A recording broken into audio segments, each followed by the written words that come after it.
3 officers dead, 3 wounded in Baton Rouge. A really tough day for Baton Rouge and for the country, really. Here to talk about how to keep our police safe is Sheriff David Clark of Milwaukee County, Wisconsin. He is going to be speaking at the Republican convention tomorrow night. Sheriff, thank you very much for that horrific day.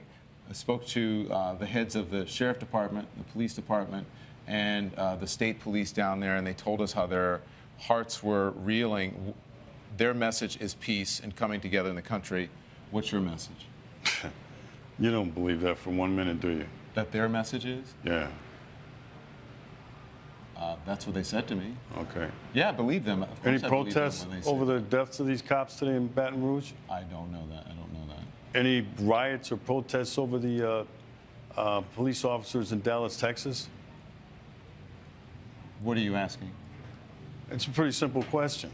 I asked you if what's your message to the people. Their message is one of peace. What is your message? My message has been clear from day one 2 years ago.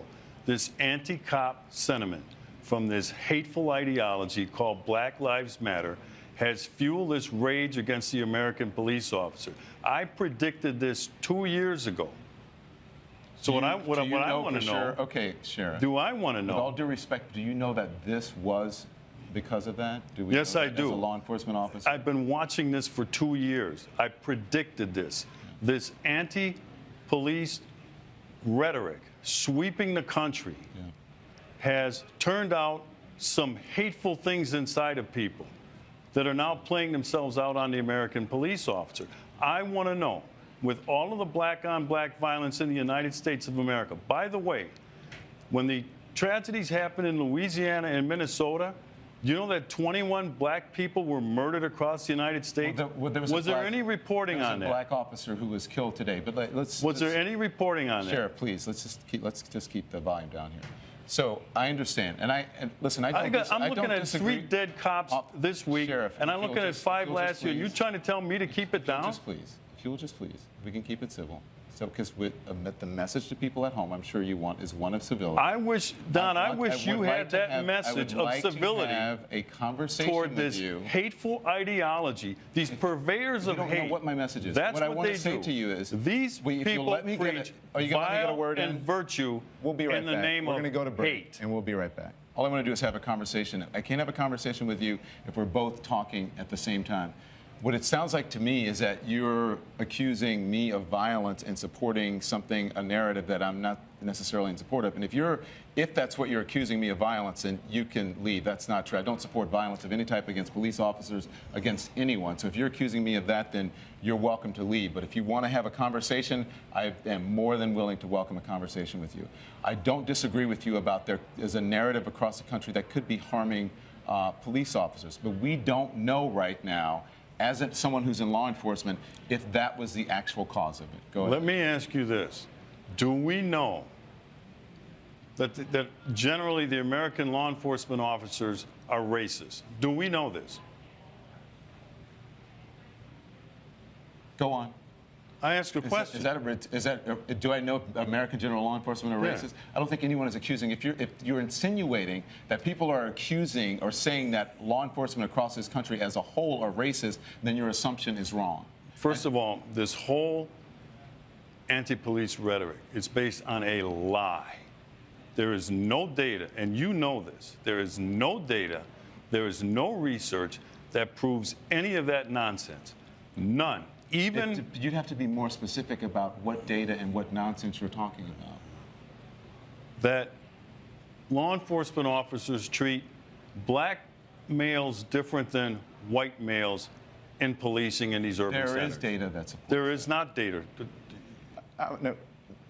The president spoke about it. Cedric Alexander, who is a law enforcement officer. The president has been lying about it. He said it again the other day when he said black males are 2 times more likely to be shot by a law enforcement officer than white males. Don, that is a lie. That is not a lie. It is a lie. Yes, Show me. The research that we have from the Washington Post.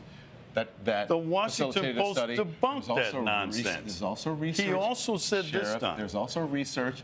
He continues. A Harvard professor that also showed that black people are treated more aggressively by police officers. No, you are than other people. wrong in your interpretation of that Harvard study, because I read the study. That's not what he said. He said he was surprised to find that in shootings of the most severe in shootings that he found no evidence that there was a difference. Also, it should be noted that that study was a very small sampling of police departments across the country. Many people did not find it credible, but it is also interesting that in that research, he found that blacks were treated differently when it came to aggressive policing, but for the most egregious shootings, he found no difference. That's what that study showed. Well, based on what? Just generally? Are we talking about high crime areas? Are we talking about police officers being under attack? Because let's go back to where this whole thing started in Ferguson, Missouri.